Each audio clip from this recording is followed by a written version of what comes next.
Oh, you know what? I just hit live and then the screen went blank or whatever. Anyway, hey y'all, how y'all doing? Fine, I hope. Let me take this chat overlay off. Um, okay. Yeah, I did I said I wasn't gonna work on any other books, but then I started doing a collab that I was doing with Miss Dee Wellingham. I want to finish up on that, and then I just started pulling out more Camilla de Enrico books. And I said, let me go ahead while I had the table set up and put up some more backgrounds and stuff. So I had set. I'm supposed to finish this background. This is a background that I was doing. I put some pan pastel down and then I sprayed it twice. I'm going to come back through here with her hair and put some highlights and stuff through that. Hi, Miss Lalani's Kitchen. How you doing, baby? Thank you for coming over, boo. I greatly appreciate it. Mm-hmm. So I'm going to come back in and highlight that, but I still got to figure out what I'm going to do with the heart, and then I'm going to finish her dress. So I put that. I sprayed it twice, so that way I can still work on the page and it will not smear. And then I had all this stuff out, so I went ahead and pulled out some matte paint, and I already had the book out. I said I wasn't going to do any new ones, but y'all know how that goes. And so what I did was I took some acrylic matte paint and I watered it down, and then I just painted the background, and then I painted the two gold. This one is actually the yellow. Um, I used the matte, just a cheap 50-cent paint, and then this one I used my pan pastel in the color gold, so I can come over top of this in my pencils and things. And then I use a pan pastel, a peach color for the face, and then I sprayed it twice so I can work over top of it and just put some pencil work on top of it to finish it up. This one I had already started. This is not finished, but this one was already set. So I went ahead and added some pan pastel on this side, and then I put some matte acrylic paint watered down for her hair, since I already had the paint out already. I didn't want to just let it. Why waste your paint? If you want to color something and you put a little bit too much paint down, go through some of your other books so that you don't waste the paint, and then put it down and dry it.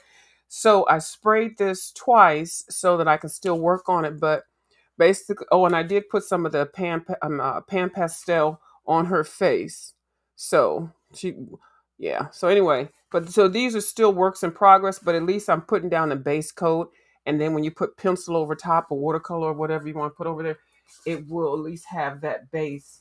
So then, girl, I want two more books. Hold on, y'all. So this was what made me inspired to use the paint that I had already put out. I wanted to do a background for here. I've already have a color palette set up. Now this is the color along that I'm doing with Miss Dee Wellingham. And I had already colored the little lady there. And then I needed something for the wolf. I guess it's a wolf. So this is the color palette that I'm using from the Sarah Renee Clark cube kit. So I had put the paint down here, and then I was like, you know what? Let me put some of that over here because I had enough of it left. So I just went ahead and colored his little throw, and then I'll come back in with pencil work to do that. And so yeah, so what? Don't waste your paint. So I didn't do anything to that, but I just put that down so it will be less work to do for later. And I'll close it up and work on it another day. It's not like I'm gonna finish all these at one time. I just didn't want to waste my paint.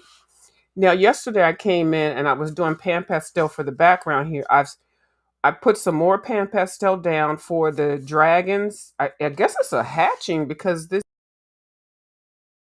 little baby, these little eggs, she's all happy and she got some gloves on. She's like, "Girl, I got my gloves on. I'm gonna catch all these little baby, whatever they are." Now, this part right here actually is supposed to be part of the background, but I'm just gonna pretend like I didn't even know it. So yeah, so I do like this page. This is a nice double page spread.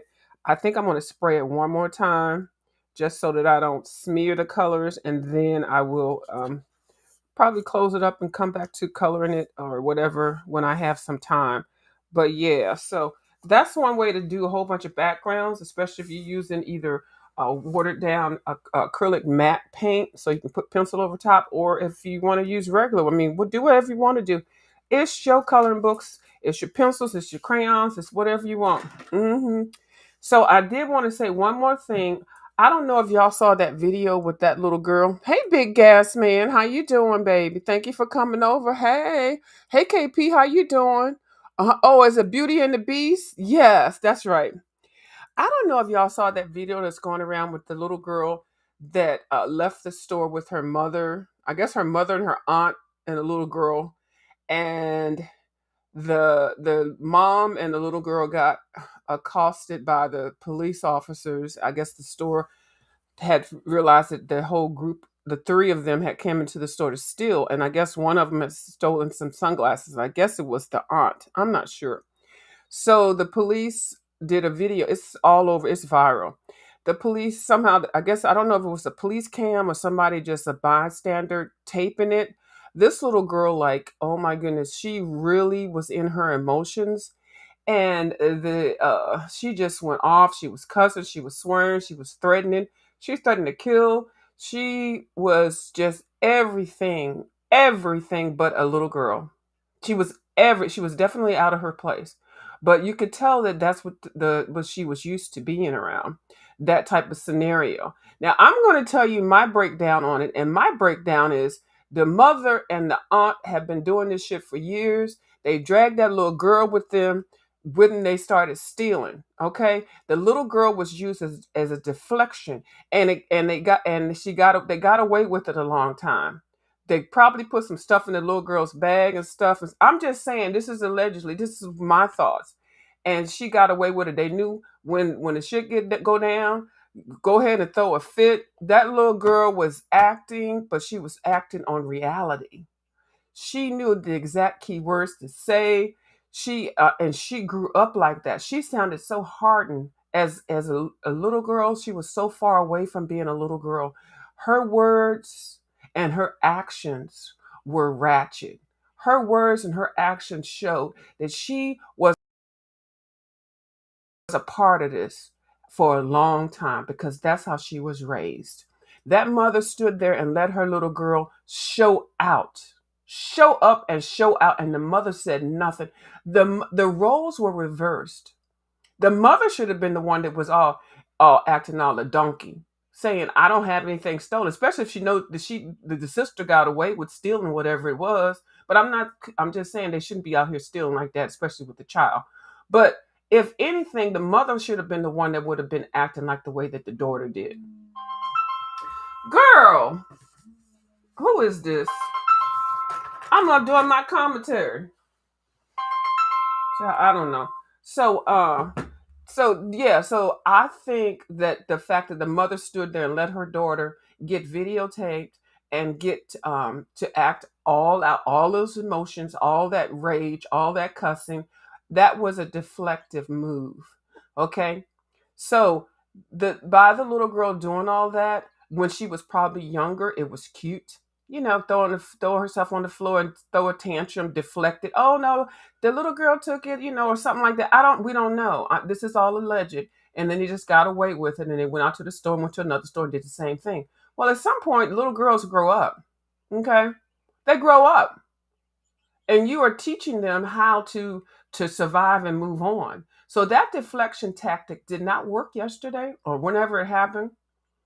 If it didn't work, because now we have social media, there's cameras, there's the YouTube, there's so people got to see a glimpse of what goes on over there in that family. The aunt got away with the stolen glasses because the little girl said, "My mama didn't steal them, my aunt stole them." Like, she's just said it, like, but she wanted to protect her mother. Then she was talking about getting shot and killing. I mean, it was just everything. But you can tell that little girl's had that dealt as her reality. That was her life. So what she did was she just showed us what she had been going through, and it was horrible.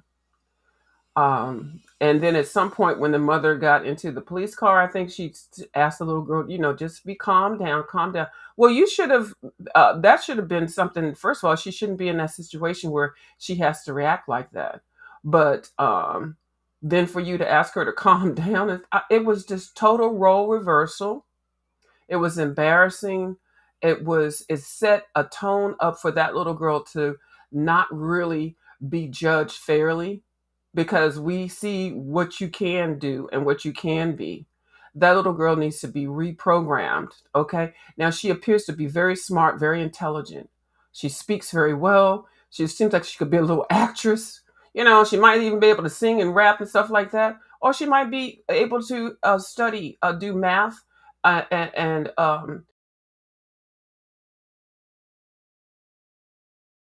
seems like she could be more to a little girl going off, cussing. That little girl became a grown, full ass, smack in the face, goddamn woman, all within seconds. We saw all of that.